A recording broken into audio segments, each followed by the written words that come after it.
नमस्कार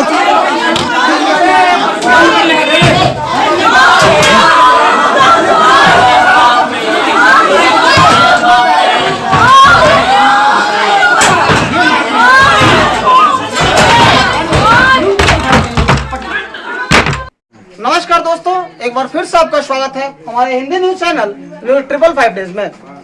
दोस्तों, आज हम पहुंचे हुए हैं बक्सर से लगभग 12 किलोमीटर की दूरी पर चौसा बाजार से थोड़ा सा आगे 2 किलोमीटर के 3 किलोमीटर के आगे एक गांव है बनारपुर, और ये गांव आजकल चर्चा में बना हुआ।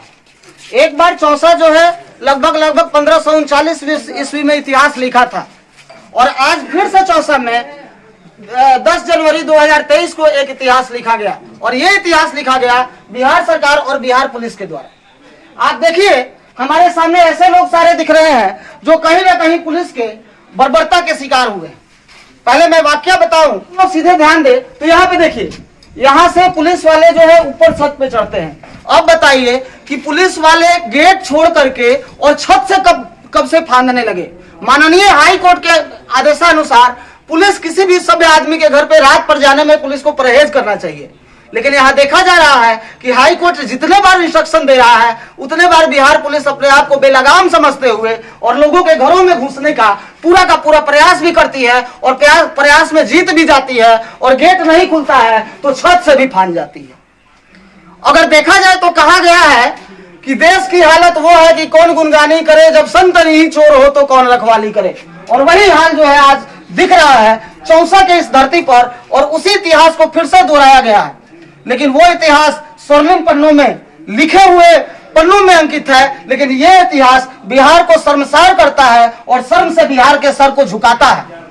अगर हम बात करेंगे, आज हम जुटे हुए हैं इस गांव में और यहाँ के लोगों से भी बात करेंगे, लेकिन सबसे पहले ये घर देखिए आप, ये दरवाजे देखिए आप। आज ये घर और दरवाजे चीख कर कह रहे हैं कि बिहार पुलिस तुमने क्या किया, बिहार पुलिस तुमने क्या किया। आइए, हमारे साथ एक यहाँ के ग्रामीण हैं, इनसे बात करते हैं। थोड़ा सा क्या नाम हुआ सर आपका? गौरव राय नाम है हमारा। गौरव जी, आप हमें ये बताइए कि आज जो ये वाकया हुई, एक बार घटना पर विस्तार से प्रकाश डालिए। 9 तारीख को ये चौसा के किसानों को लेकर के पुलिस चली गई। पाइपलाइन और वाटर पाइपलाइन का काम कर रही थी, लेकिन जबरदस्ती भूमि अधिग्रहण करने से किसान रोक रहे थे, तो उनको लेकर चली गई। उसके विरोध में हमने गेट के पास एक शांतिपूर्वक धरना प्रदर्शन किया। हालांकि काम को बाधित नहीं किए थे, सिंपल धरना प्रदर्शन किए थे। फिर वहां से चले गए हम लोग, 5 बजे घर आ गए।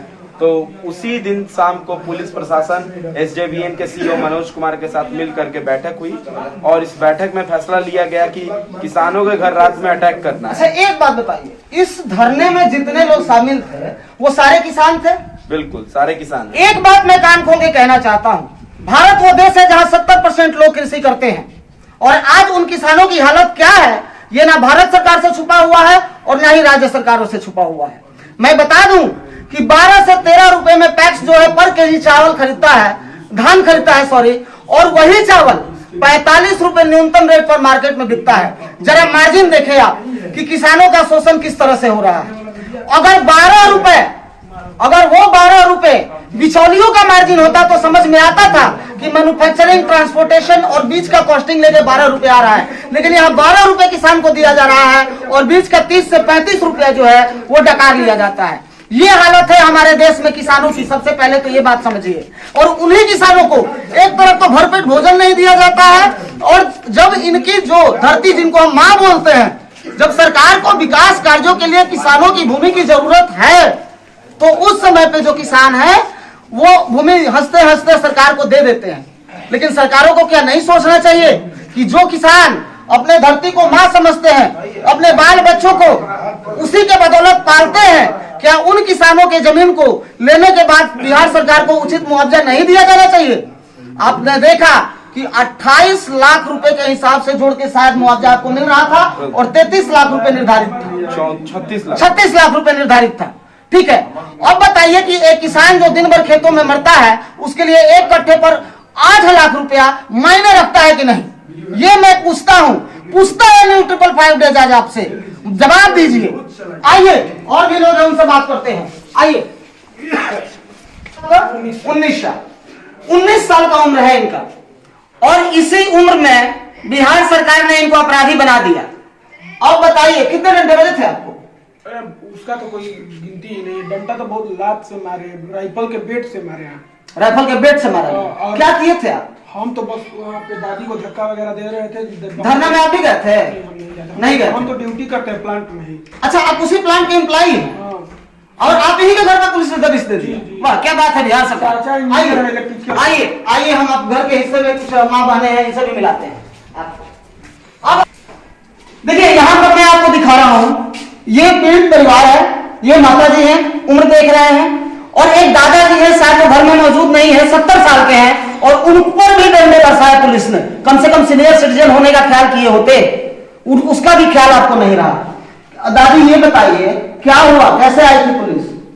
पुलिस आके बाहरी वाली गेट पीटे लगल। अच्छा, मैंने 11:30 पौने 12 करीब में। ठीक बा। अब गेट ना खोला से ऊपर में छत डाक के अंदर सीढ़ी में आके अंदर वाला गेट तोड़ के अंदर आके हम मैंने बात कहनी कि बताइए आप लोग के आदेश दिया कि लेडीज के यहाँ आते जाइए टाइम में, तो इधर हटिए।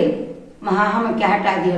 हमारे लड़का सुता रहो के तो पते ना रहा, आ नाती वो ना सुता रहा, तो बुचिया और ये रिसा, तो जब हल्ला बोली तोड़ फोड़ लगल जाओ दरवाजा, तो और दरवाजा तोड़ने तब हमारे नाती वगैरह से आए तो कहते कि बताइए आप लोग किसके आदेश से इस समय आए हैं, कौन भेजा है।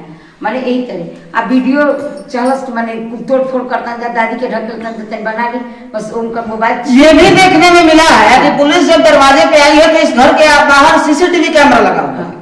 वहां पे पुलिस की एक महिला अधिकारी है, मैं वीडियो में आपको दिखाऊंगा, इस चीज का प्रूफ है। वो बोलते हैं कि देखिए सीसीटीवी लगा है। मतलब आखिर जब आप पुलिस है, आप कानूनन आना चाहते हैं, तो फिर आपको सीसीटीवी से किस चीज का डर है? वारंट लेके आते, घर सर्च करते। उसके बाद क्या नाम है आपका? रोशनी तिवारी। रोशनी तिवारी। आप बताइए रोशनी, क्या हुआ आपके साथ?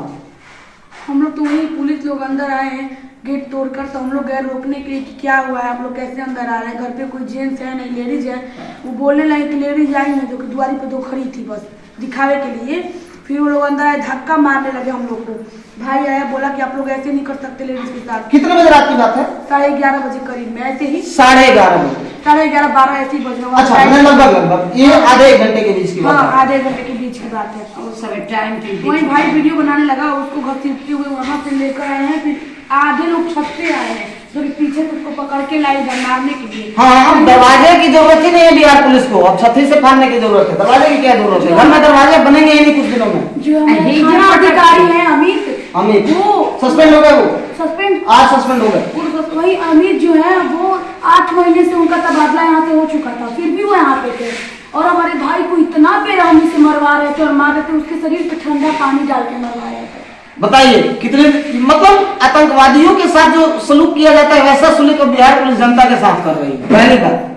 दूसरी बात ये ध्यान दिया जाए कि ये जो है, सबसे पहले तो ये हमारे राज्य की होनहार भविष्य है दोनों, और अगर हमारे राज्य के होनहार भविष्य के साथ बिहार सरकार का या बिहार पुलिस का ऐसा सलूक रहेगा, तो बताइए जनता किस नाते, किस विश्वास से भरोसा करके और अपने सुरक्षा के लिए बिहार पुलिस के पास थाने के अंदर जाएगी? सोचने की बात तो ये बताइए। यही विश्वास करके सोते हैं कि पुलिस हमारा रक्षा करेगी, अपने घर में आराम से सोते हैं, लेकिन हम लोग को पता नहीं था कि चोरों के भांति पुलिस आके हम लोगों पे हमला करेगी। कितनी शर्मिंदगी की बात है। देखिए, घर की लड़कियां है कह रही हैं कि पुलिस के भरोसे ये घर में आराम से सोती हैं, लेकिन पुलिस ही आकर के और इनको तार तार करके चली गई।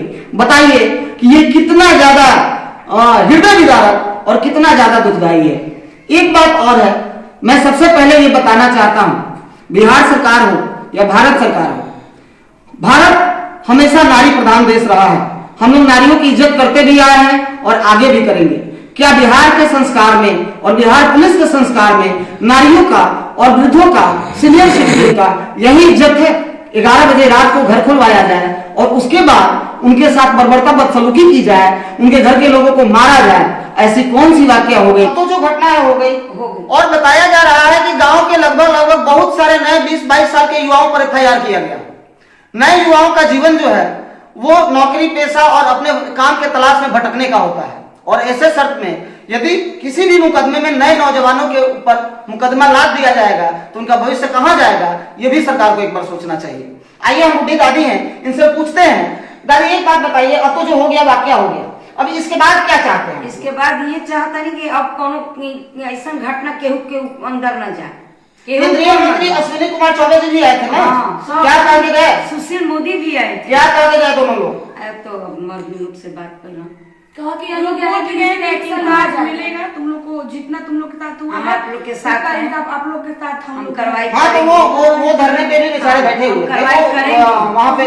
हम लोग भी यही बोले हैं कि हम लोग को 2-3 जो है मांग पूरा करना है, जो कि पहले में ये है जितना हम लोग किसान भाई लोग का जितना मांग है पैसे के लिए, जमीन के लिए मुआवजा दिया जाए। दूसरा में ये है कि जितने पुलिस फोर्स लोग मेरे घर के अंदर आए हैं उन लोग को उनके नौकरी से मतलब हटाया जाए, बर्खास्त किया जाए। फिर तीसरा ये है कि जितने हम लोग भाई, जितने बाप पिता जन परिवार वाले हैं जिन पे केस हुआ है उनको वापस लिया जाए। वापस देखिए, बिहार सरकार से मैं सीधा ये एक संवाद सुनाना चाहता हूँ। इन परिवार का ये मांग है कि सबसे पहले तो जितने पुलिस वाले गलत तरीके से इस घर में आए उनको सस्पेंड किया जाए। किसानों को जितनी उचित रकम तय की गई थी उस रकम के हिसाब से भुगतान किया जाए। और तीसरी मांग क्या थी एक आपकी? जितने परिवार के हम लोग हाँ, जितने परिवारों और गांव के जितने भी निरीह लोगों पर मुकदमा दायर किया गया है उस मुकदमे को हटाया जाए, ये मांग है पीड़ित परिवार का।